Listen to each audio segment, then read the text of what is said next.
And this today topic of lecture on online is secondary rules of interpretation. And this is second year, second semester subject interpretation of statutes topic. There are 5 rules of languages. In some places they put it 6 rules, but we restricted to the 5 rules. These are number one, ejusdem generis, meaning of the same kind. Second, nosus heterosis, meaning what is known by the company it keeps. Expressio unius esto exclusio alterius, where the expression mention of one thing excludes others. The fourth one is redando singula singulis is a Latin term that means by refreshing each to each. And the fifth one is atres magis valet quam periet. This is the Latin maxim. And it is a rule of construction, which literally means the construction of a rule should give an effect to the rule rather than destroying it. It's equivalent in English. Let us see one after another these secondary rules, which are said to be the language rules also. And these are all also called the canons of the statutory interpretation in some books. The first one is ejusdem generis, and which is the Latin term that's meaning is of the same kind. And ejusdem generis will be pronounced ejusdem generis. Is the Latin term which means of the same kind, where a law lists specific classes of persons or the things and then refers to them in general. The general statement only applies to the same kind of persons or things specifically listed. For example, if a law refers to automobiles, trucks, tractor, motorcycle, and other motor powered vehicles. When you say other motor powered vehicles, and vehicles would not include definitely aeroplanes, since the list was of a land based transportation. The answer for the other motor powered vehicles may be car or jeep, which is a land transport. That is the correct answer, where we can say other motor powered when the same kind of the things are given, like the automobile, trucks, tractors, motorcycle, and other motor powers. Then appropriate answer is, according to the meaning of the same kind is concerned, it may be a car or a jeep. Another example we will see that in an act dealing with the slaughter of animals for food for human consumption, and the expression cows, goats, sheep, and other animals. So the expression one says cows, goats, sheep, and other animals. Whether the following animals cover under the animal expressions, that is the other animal expressions, that is number one, cats and dogs, two, poultry, three, wild animals, four, horse flesh. Among four, which one is appropriate to insert and at the place of other animals?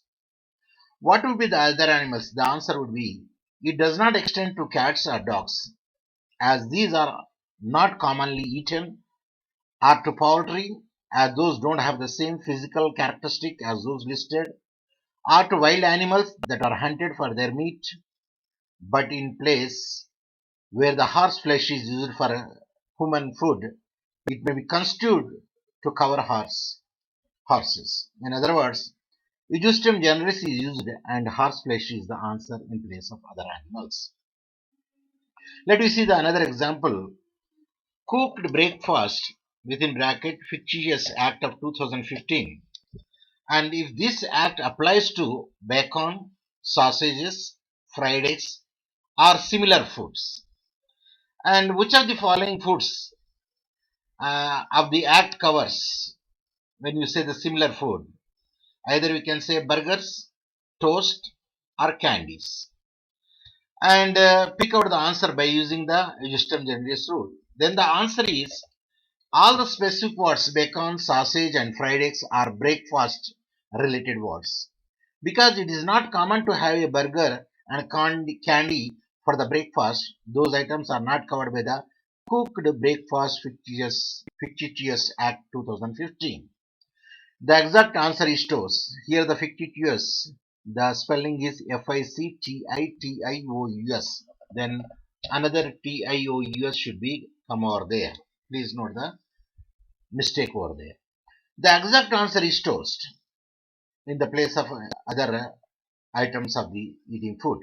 The general word which follows the specific word must be read in the light of those specific words, provided that the specific words are example of some particular class, that is the genus. Let us see the another example where it can say the Sunday Observer, the sorry, the Sunday Observance Act 1677 in UK states, that act says no tradesman, artificer or artisans, workman, laborer or other person, and here I bolded other person, whatsoever shall work on the Sunday. And here other worker should be in the rank of labor only. There officer's rank will not be covered. It is very obvious. Many cases exist on the question of what occupations are used and generous with the list. Parliament cannot have intended to all on all occupations to be covered by the Act. Parliament wants some other rank would like officer rank should work on Sunday. If Parliament don't want any worker to work on Sunday, then the Parliament would have been easier to say no person whatsoever shall work on Sunday. And this is the justification of the justum generis rule. Let us see the one of the case law, that is the English case law, Powell versus Kempton Park Racecourse Company.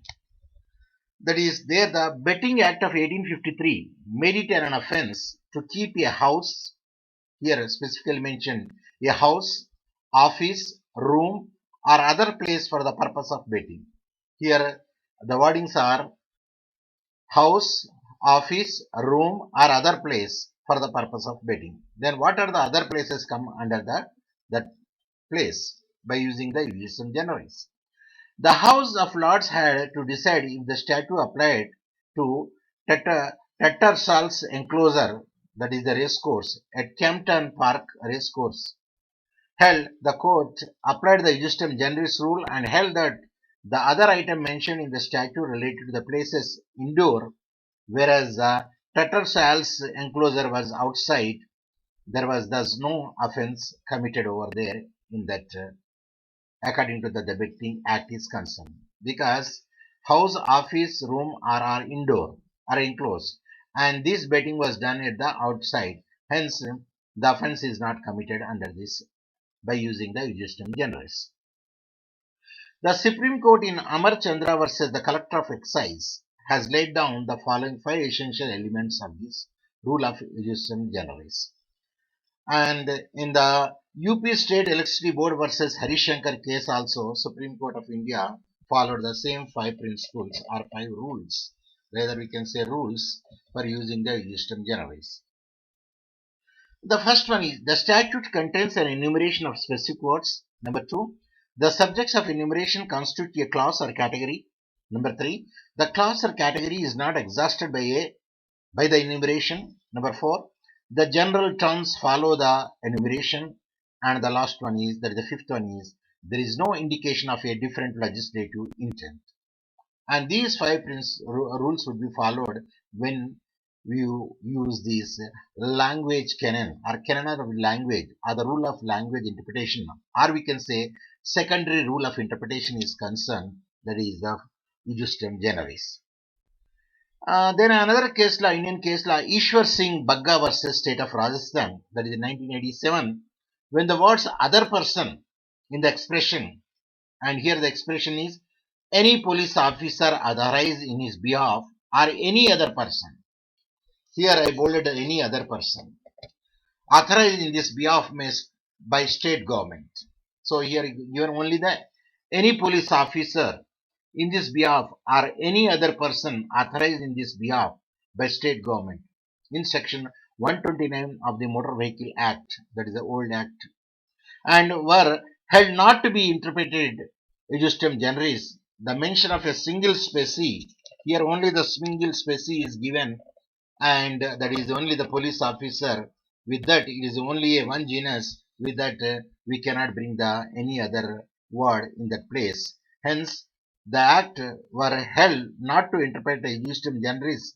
The mention of single species of a police officer doesn't constitute a genus. At least there are two or three such a thing should be given, or any other should be given. Then only the we can make the what others comes depending upon the genus is concerned. But it's here in this case law only one genus is given. Hence, Eugystem generis cannot be used for the single species. That is a police officer.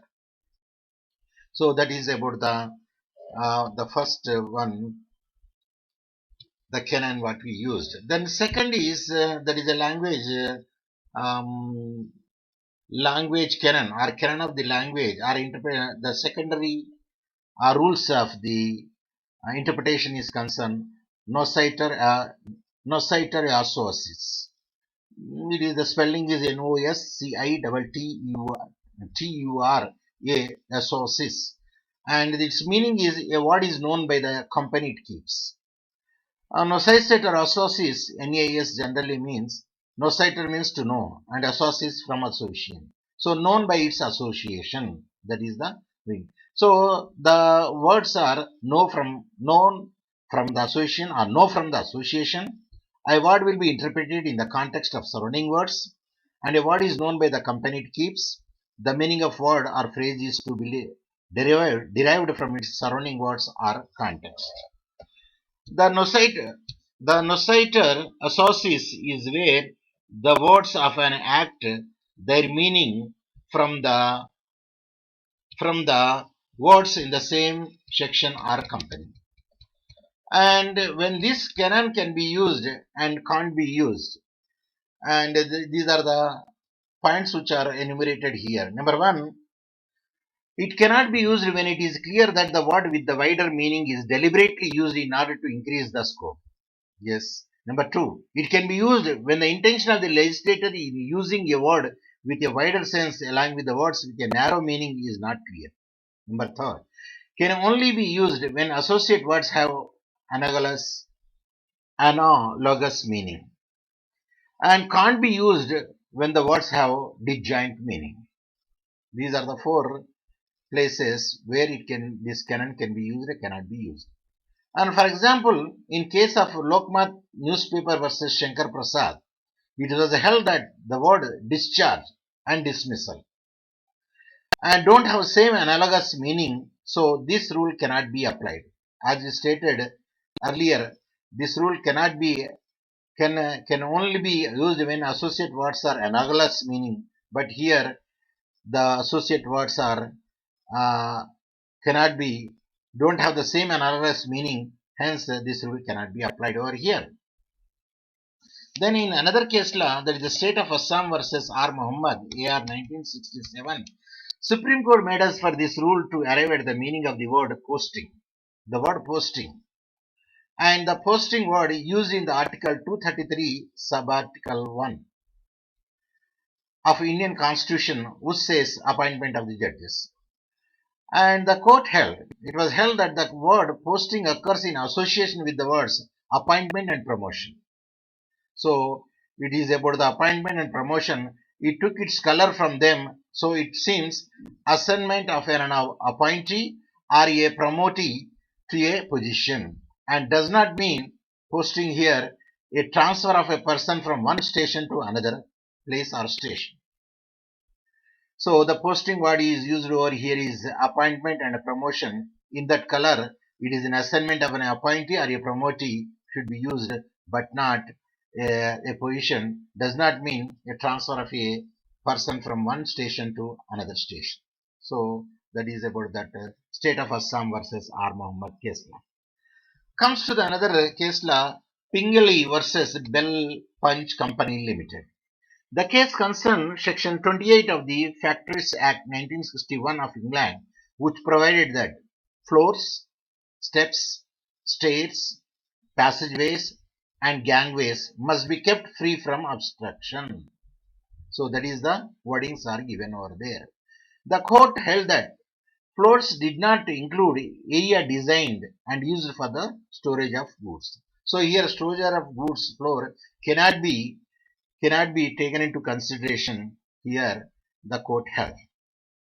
Next comes the Foster versus Deepways Casson, that case law involved a statute which stated that explosives taken into mine must be in a case or a canister. Here, case or a canister generally is a hard one, and where these explosives would be carried. That is the actual intention of the parliamentarians. And here the defendant used a cloth bag. The courts cloth bag used and carrying the explosives. The courts had to consider whether the cloth bag was within the definition of the act or not. Under Nociter Associates, it was held that the bag could not have been within the statutory definition. Here the cloth bag. And because Parliament intention was referring to a case or the canister, not container, canister of the same strength as a canister, or means the container of the same strength as a canister. That means the explosive should be carried in the hard cases or canister, but not in the cloth bag, and hence the cloth bag is not from used over there, because that is not a proper way, because the case and canister are the hard one which can be carried where we can carry the explosive in it, but not under the cloth bag. So the other things, cloth bag is not a suitable one according to the maxim which is there. Then another case law, Muir versus case, the defendant claimed that his cafe did not need a license because he did not provide entertainment. The word is entertainment. So when you say the entertainment, and we need not to take the license, that is the cafe owner said. But the court held that entertainment does not have to be musical, but where the reception and accommodation of the people is there, it is enough. It is an entertainment, and in this case, Nociter Associates is applied. So that was the second one is concern. The third one is expressio unius est exclusio alterius. That means in English, where the express mention of the one thing excludes the others. The expressio unius est exclusion alterius is a rule of language. This statement talks about one or more things of a particular class, eliminate all other members of the same class. So, for example, we'll see if any statue refers to lions and tigers, it only refers to lions and tigers and will not include leopard or jaguars or any other wild animals. So that was the thing, expressio unius est exclusio alterius, Kennan says. Let us see the one example in the form of case law, R versus Secretary of State for the House Department ex parte crew. That was the case law. The applicant, the 23 years old illegitimate daughter born in Hong Kong of a Chinese mother and a father is said to be assumed to be by the court to be an Englishman and be English, applied on November 24th, 1974 for entry clearance to the United Kingdom as a student. Enquiries revealed that her intention was permanent residence and the application was refused on the ground that as an illegitimate child she had no claim to be a legal daughter under the Immigration Act 1971. This decision was upheld by an adjudicator and the Immigration Appeal Tribunal also. The word parent here, within the meaning of Section 2, Subsection 3, Clause A of the Immigration Act 1971 is concerned, it did not include the father of an illegitimate child. Only mother having a right of a child, that to be valid under the Immigration Act 1971, but not the father. So this canon of statutory interpretation used, that is expressio unius est exclusio alterius, and father was excluded, only mother is included here, because only mother is included, hence father is eliminated over there as per the canons is concerned. Then another case law we will see that R versus Harris, and Harris um, bites of the end of a woman's nose, or we can say Hari's bits of the end of a woman's nose, means he has made a wound by his teeth. And the prosecution alleged the bite was included in stab or cut or wound. This implied that some instrument must be used for cut or stab or wound, and here no instrument is used over there, but only mouth and teeth is used over there, and bite was there. It was held that the intent of the legislation, according to the words of the statute, that the wounding should be inflicted with some instrument and not by the hands or teeth. Not actually it is not with the hands, but it is with the mouth or teeth. The injuries would be made by the instrument only considered as a language rule expressio express unius est exclusively arterius, and hence there is no instrument is used over there, only mouth and teeth are used over there. The defendant was found not guilty because of the bite. Then another case law R versus inhabitants of the Sedgely. Spelling is the Sedgely. Now you pronounce the way that you want. Sedgely.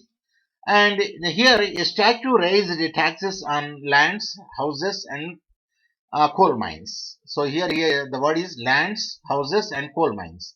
The court held that it did not apply to limestone mines, as these were not specifically mentioned, nor did the statute suggest that it would apply to the other types of mine. Only lands and houses and coal mines would be used over there, but no other things used, as we said in the earlier example. When you say lions and tigers, at that instance, we are not supposed to use their leopard or jaguar or any other wild animal because of this canon is concerned. Then in Tempest versus Kilner, the court had to rule whether the statute of frauds 1677 applied to the sale of stocks and stage. The act requires the contracts for the sale of goods, and here the sale of goods, wares, and merchandise to be evidenced in writing if they were above a specified value. But stocks and share will not cover there. Hence, the court decided that stocks and share were not covered by the act, as the specific words goods, wares, and merchandise were not followed by general words, according to this canon. This will not be strictly applied in the event that the Act mentioned that the words listed are illustrative by the use of the word includes. For example, this suggests that there may be other items which may apply. With that, the third canon of language, or canon of the language interpretation is over. The fourth one is redendo singula singulis. And some of the books you will not find it, but some of the books you will find this canon. And here I want that my students should know that as much as they can. And it is a Latin term that means by referring to each, referring each phrase or expression or its corresponding object. That is redando singula singulis. In simple words, redando singula singulis means that when a list of words has a modifying phrase at the end, the phrase refers only to the last. It is a rule of construction used usually in distributing the property. Where there are general words of description following a record of particular things, such general words are to be construed distributively. And if the general words will apply to some things and not to others, the general words are to be applied to those things to which they will, and not to those to which they will not apply. That is to say, each phrase, words, and expression is to be referred to its suitable objects. The best example of redendo singula singulis is quoted from Wharton's Law Lexicon. If anyone shall draw or load any sword or gun, I repeat, if anyone shall draw or load any sword or gun, sword, S-W-O-R-D, sword, and or gun, the word draw is applied to sword only and the word load to gun only, because we only what we do, we draw the sword and load the gun. That is actually the word should be followed over there. The same thing is happened over here. The former verb to former noun and the later to the later, because it is impossible to load a sword or to draw a gun. So it is more better it should say you have to draw a sword and to load a gun. And so far of other applications of different sets of words to one another. The redondo singular singulis principle concerns the use of the words distributively, where a complex sentence has more than one subject and more than one object. It may be the right construction to provide each to each by reading the provisions distributively and applying each object to its appropriate subject. A similar principle applies to verbs and their subjects and to other parts of speech also. It is a rule of construction used usually in the distributing properly that we already said. Let us see the another example. A will say, A will say, I devise and bequeath all my real and personal property to B. I repeat, A will say, I devise and bequeath all my real and personal property to B. Now I use the word here, devise verb and bequeath. So, and another object here is real and personal property. So, the redondo, if you use the redondo singular singulis applies that it would be read as I devise my all real property and bequeath all my personal property to B. That is the devise is used for the real property and bequeath is used for the personal property. Since the word devise is appropriate to use for the real property and bequeath is appropriate word to use for the personal property. This rule of language is used when the use of words distributively, where a complex sentence has more than one subject and more than one object. It may be the right construction to provide each to each by reading the previous distributively and applying each object to its appropriate or corresponding subject. A similar principle applies to verbs and their subjects and other parts of the speech also, as I earlier said.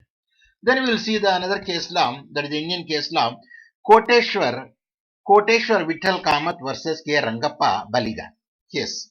The rule of redondo or singular is applied in this.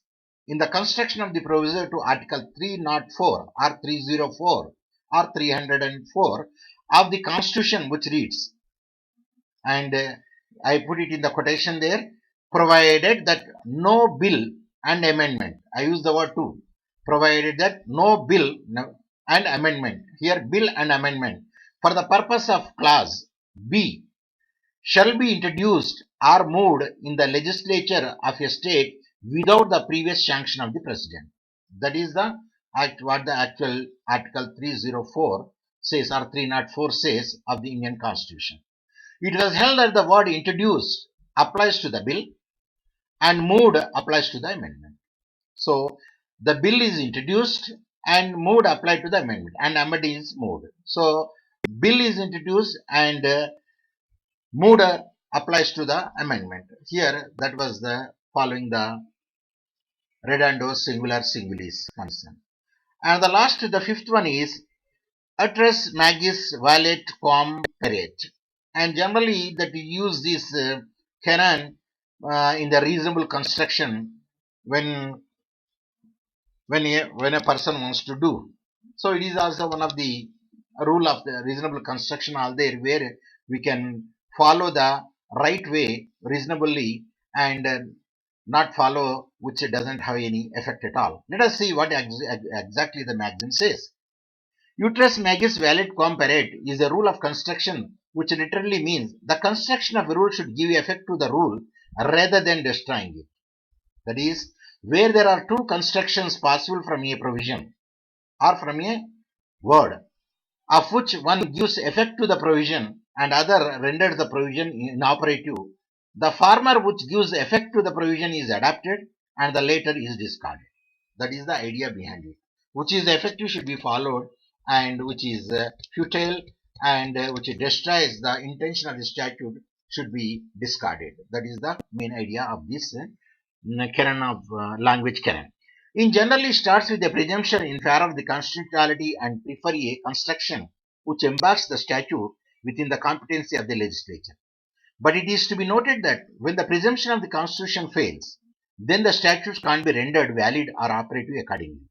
The landmark case of the Indra Sahani, that is 2000, where the Supreme Court struck down the state legislation as it was violative of the constitution and ultra virus of the legislative competency.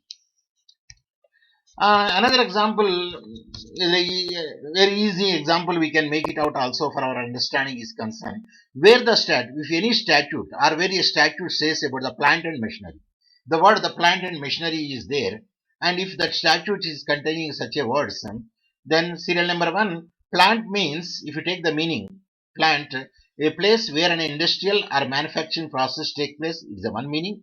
And when you say the serial number two, plant means put a seed or a bulb or a plant or in the ground so that it can be grown. Either we can say tree, a plant, or sapling, also a plant. Um, that is the second meaning. That is the biological meaning. And then the which meaning could be taken. If you take the plant meaning serial number two, that is a seed or a bulb or which grows that will not fit. So we have to take the first meaning which is given in the serial number one by using the maxim uterus magis valet quam paret. Then the farmer which gives the effect to the provision is adopted and the later is discarded. Here plant and machinery means that which is the similar where the machinery will be planted over there and it is the industrial area or manufacturing process take place over there in the plant. That meaning should be taken when you say the plant and machinery is concerned, not that plant which is so on the ground, in the ground where the sapling comes. So the sapling comes, that meaning will be discarded, and the useful meaning of the plant, which gives the place where the industry or manufacturing process takes place, would be taken into consideration by using the canon, the last canon, the what we said. The last canon is let me go back. It's a uterus magis valet quam paret. By using the reasonable construction could be done by using this provision. Then let us comes to the point as a deed. A deed has to be read as a whole and effect given to all its parts. Unless a part of the deed is so inconsistent with the rest of that, no effect can be given to it. The law intends to save the deed if possible. This is sometimes expressed in the maxim utrus magis valet quam perit. If by a reasonable construction the intention of the parties can be arrived and that intention carried out consistently with the rules of the law, the court will take that course. So this is observed in the case law. See Narayan Prasad versus Narayan Prasad Vijaya Vargiya, that is a Vijaya Vargiya, that is a Naran Prasad Vijaya Vargiya versus CIT. While interpreting provision of the law, one is ultra virus and another is, one is, let us say, I beg your pardon, let me make the correction. One is intravirus, another is ultra virus. And at that time only one would be followed which is useful and other would be destroyed by the following above maxim, and this is observed in the case of Corporation of Calcutta versus Liberty Cinema.